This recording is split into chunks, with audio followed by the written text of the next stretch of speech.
Hello everyone, nice to see you again on my channel. Never did I imagine my life would unfold in such a manner. Here I stand, a woman in her mid-40s, alone in a house that is both beautiful and vast. Yet strangely, I feel invisible. My husband has been more of a presence than a presence at all. His business trips stretch on for days, sometimes even weeks. When he returns, there's a formality in his demeanor, more akin to a stranger's greeting than the embrace of a husband. Our conversations, if you could call them that, rarely venture beyond trivialities. It has been years since we shared anything that could be called intimacy. I keep up appearances, of course. I prepare meals, tidy up, and greet the neighbors with a smile. But inside, I am withering. The spring came, and with it, my husband's next departure. He would be gone for almost a month. I nodded, as I always do, pretending to accept it. But I had convinced myself that I was okay with this, or so I thought. A week after his departure, Aiden, my stepson, returned home for spring break. He's 22 now, tall, polite, and as always, respectful but distant. Since his middle school days, I've been the one to look after him, but our relationship has always been one of quiet formality. But now, something was different, a shift in the air, a subtle yet undeniable change in the way he looked at me. His gaze lingered a little longer than usual, and his compliments, once light and offhand, now seemed to carry a deeper meaning. One morning, as I was preparing breakfast, he said, "You look beautiful today." His voice was warm, genuine. I brushed it off with a laugh, but my heart skipped a beat. As the days went on, our interactions began to grow. He started helping with the groceries, offering to cook dinner with me, and joining me for late-night television. I couldn't ignore the subtle tension that was building between us. His hand brushing mine as he handed me a plate, the way he leaned in just a bit too close when passing by. It was innocent enough, or at least I told myself it was. But I knew, deep down, I couldn't escape what was happening. I sensed the stirrings of something more. One evening, we sat together on the porch, watching the sunset.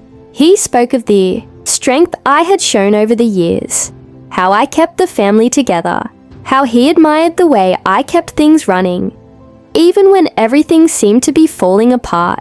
The words caught me off guard. I hadn't realized how badly I had been craving such validation, and it cut me more deeply than I expected.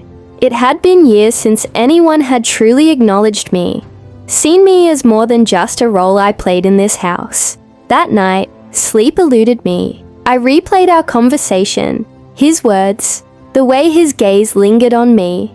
I knew I was dangerously close to crossing a line, but I didn't know how to stop it. The following morning, when I saw him again, his smile seemed to stir something inside me, a longing I hadn't recognized in years. I didn't want to admit it, but I wanted more of it. I wanted to feel seen, to feel desired, even if it was misguided. And though I tried to convince myself that it was harmless, that it was nothing more than a passing moment, the truth was clear. I was teetering on the edge of something I couldn't control.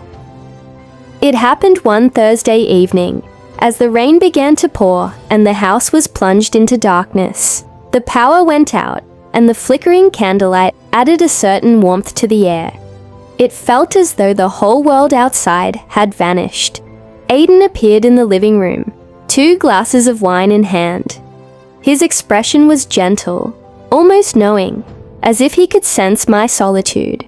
He handed me a glass, and we sat in silence, listening to the rain tap against the windows. The wine loosened my defenses, and before I knew it, we were talking, not about anything in particular, but about life, about the years that had passed, about feelings that had been buried, and then, he said it. "It seems you may not fully grasp just how remarkable you are, do you?" His voice was soft, but insistent. "You are worthy of someone who truly sees you." someone who brings the best out of you." His words froze me.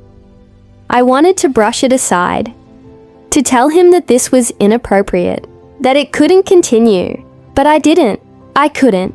I allowed myself to hear his words, to let them sink in. It had been so long since anyone had spoken to me like that. For so long, I had been invisible, unnoticed in my own home, forgotten by my own husband.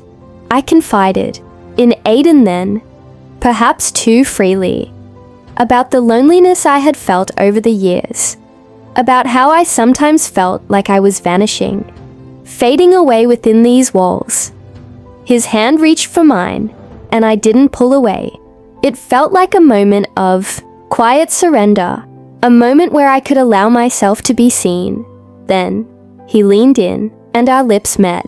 It was gentle, slow, and unhurried.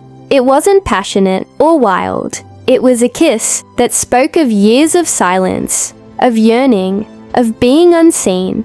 When it ended, we sat in silence, both of us knowing that something had changed. A boundary had been crossed, and we couldn't undo it. I stood up, told him I was going to bed, and left him there in the quiet, the weight of the moment hanging between us. That night, as I lay awake, my heart raced. I could feel the guilt creeping in, but there was also something else, something I couldn't deny. A part of me felt alive in a way I hadn't in years. I had been touched, truly touched, for the first time in so long, but I also knew that this was wrong. It wasn't just the kiss. It was everything that had led up to it. The loneliness, the longing, the way he had made me feel, seen in a way my husband never had. I didn't know how to reconcile those feelings. I didn't know what to do with them. The next morning, I did my best to act as though nothing had changed. Aiden, for his part, seemed to do the same. He acted casually, like everything was fine, but there was a tension between us now, an unspoken acknowledgement that we both knew what had happened. We didn't talk about it, not once, but it lingered in the space between us, palpable, undeniable. Aiden spent more time at home after that. He would suggest we watch movies together or run errands. We talked more, and I began to realize just how much I had hidden from myself over the years, the dreams I had buried, the woman I had become in the absence of attention, the compromises I had made. I tried to set boundaries. I told him this couldn't continue, that it was dangerous, that we were treading on fragile ground. He listened, nodded, and apologized. But the next moment, he was right back, confessing that I had never been far from his thoughts. And that was the problem, wasn't it? I hadn't been far from his thoughts, but I had been far from my own. And now I was caught between guilt and the desperate need to feel wanted, to feel alive. I could hear the echoes of his words. "You are worthy of so much more," ringing in my ears. As the days passed, the tension between us continued to build. Even as we tried to ignore it, Aiden would catch me with his gaze, focused, intense, as though he was trying to understand me, truly understand me, in a way that no one had before. It was intoxicating. Then the day came when he had to leave. I knew it was inevitable, but when it arrived, it felt like a quiet, inevitable sorrow. We never spoke of what had transpired, but I could feel the weight of it in the air between us. He packed his things with an air of finality, and I folded his shirts, each movement heavy with the knowledge that nothing would be the same after this.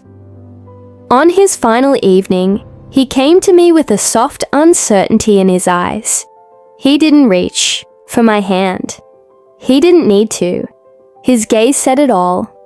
"I won't disrupt your life," he whispered. I didn't reply. There was nothing to say. When he left the next morning, I stood at the door, watching him go, as if he were a ghost, a memory fading. No farewell, no promises, just silence.